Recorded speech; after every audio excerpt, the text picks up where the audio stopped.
Oh my God! Nagdugo akong lips. Nagdugo akong lips, anak dad. Nagdugo akong lips.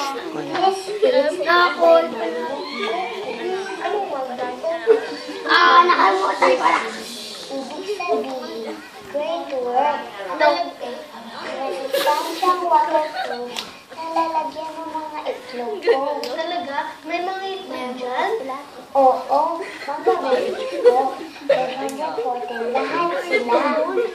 Wow, ang daming baby spiders. Magiging sa bandahan sa mga babies mo. Wilbur, ang napatakot ko, baka hindi na sila umabot pabalik sa barn. Anong ibig mo sabihin? Hindi mo naman sila iiwan dito, di ba? Wala akong choice. Nahihina na ako. Anong ibig mo sabihin? Mamamatay na ako. Ano? Hindi ka mamamatay, Charlotte? Wilbur, pinanganak tayo na buhay. At dadating ang panahon na mamatay din tayo. At malapit na ang panahon na mamatay. Pwede bang ba ka dyan? Kakargahin kita pabalik sa barn. Kung may sakit ka, aalagaan kita. Huwag na. Wala akong lakas para bumaba. Pakiusap, pakiusap, bumaba ka dyan. Huwag ka magdingo na ganyan. Baka meron pa ako magawa para mabuhay ka pa. Huwag na, Wilbur. Madaming kayong ginawa sa akin. At ginawa mo pa akong kaibigan. Sapat na yun.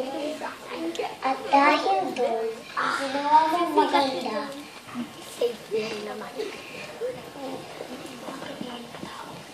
Sa pamingin ng mga tao, ang mga gagamba. Ano? Wala akong ginawa. Charlotte, ikaw lahat ang gumawa ng utang ko sa'yo ang lahat. Iba to.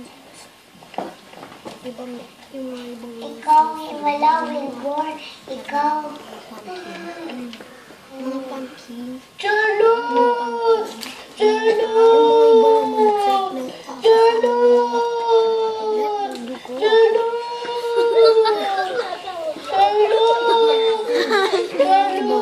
Mga snow. Ay na agad na. Ikaw pa rin yan? Hindi.